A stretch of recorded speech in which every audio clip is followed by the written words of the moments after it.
doing those little shots of V. They're really good because they kind of give you like a little pep, a little bit of energy just before. And I've already had this one, it's empty. But what I found they're really good for, I don't know if you can realise how small they are compared to the real ones, but what they're really good for is if you just put it down there and take a photo, and everyone thinks you've got a huge dick. But the problem with that though is, if you notice, my hand is pretty big there. So all you need to do is find like a child's hand and get that in the photo. That works really well.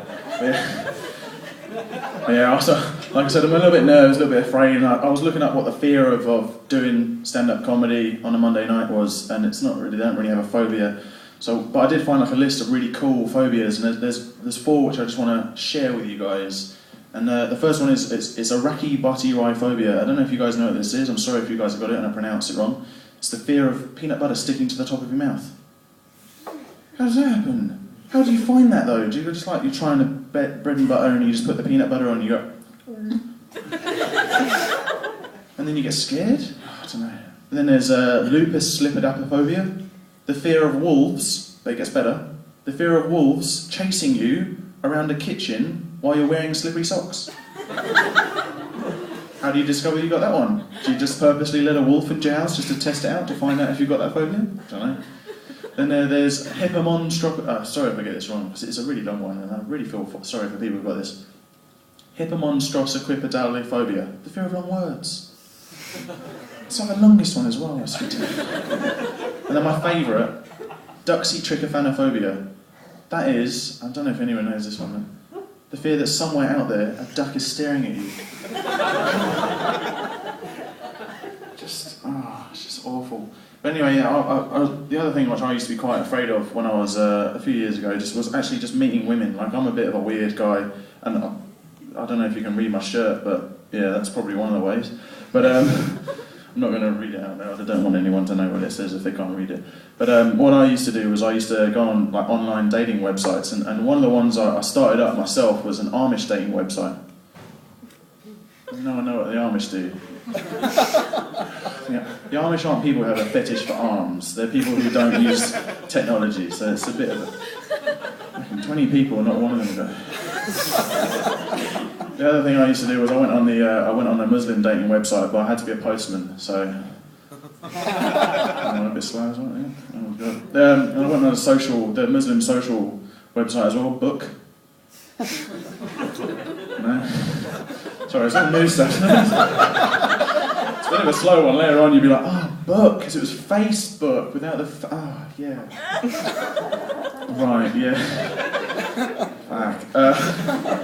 Yeah, but the other thing I used to do was I didn't just experiment with Muslims and Amish. I also went for like just regular Christians. So what I used to do is I used to try and pick up Christians at like bookstores. So I used to go in dressed as Jesus and get the Bible and do book signings. They think I was someone famous, obviously Jesus, and come up and be like, oh, no, really? I've resurrected, yeah. Do you want a dinner? Yeah, sure. And then that's it, you're sorted, you've got a girlfriend. She'd be pretty gutted when you get crucified, but like, you know, you can tell her anything, she'd do it, so it's fine. But one thing I learned is at Valentine's Day, do not get a gym card as a Valentine's Day card. That goes down really badly, especially if they're fat as well. But the best Valentine's Day card I actually saw this year was actually one that said, I love you and only you. It was a multi-pack.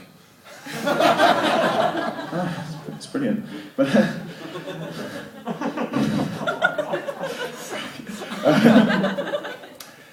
I was just trying to remember what else I was going to talk about to you guys. But so now I've got a girlfriend. She's sitting in the front row. Well, not the front row. That's you guys. Sorry, it's the one behind. Sorry, not you. That's going to be awkward because they look like they're going out. Sorry, I'm not. It's her there. There's a few things she won't let me do. There's one where she doesn't like me to hold in her hand anymore, because what I do, I'll just demonstrate quickly, is if I'm walking along, I just walk a little bit slower. So I'm holding hands, and I just drop back. I start walking like. And she'd look around and be like, oh, what are you doing? I'm like, nothing. But what it looks like to everyone else walking along, it just looks like she's my carer. So you guys can try that. It's like, Girls, you can do it to your guys as well. It's a bit weird, but yeah, it works. The other thing is you won't let me do doggy on her.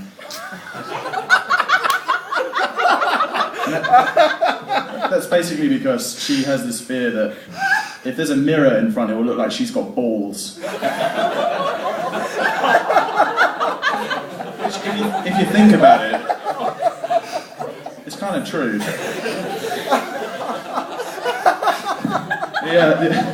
No, seriously. The other thing I did, if you're wondering what the prop was for, was what I used to do to try and get girls was I used to just get an ordinary book, and anyone here can do it if you're single. Get an ordinary book, put a white bit of paper on it, and just write on the front. And I'll just show this to you guys. I've already prepared one. You can rent it if you want. It says "living with a big penis." If you just sit casually in a park. Not a children's playground, I shouldn't have done that. But a genuine park with just adults, maybe night time, bit of light on it, and then they kind of squint because they want to know what you're reading, and then you just uncross your legs. Lunge. Yeah. I'll leave you with that for now, and you can go and enjoy the break. See you guys.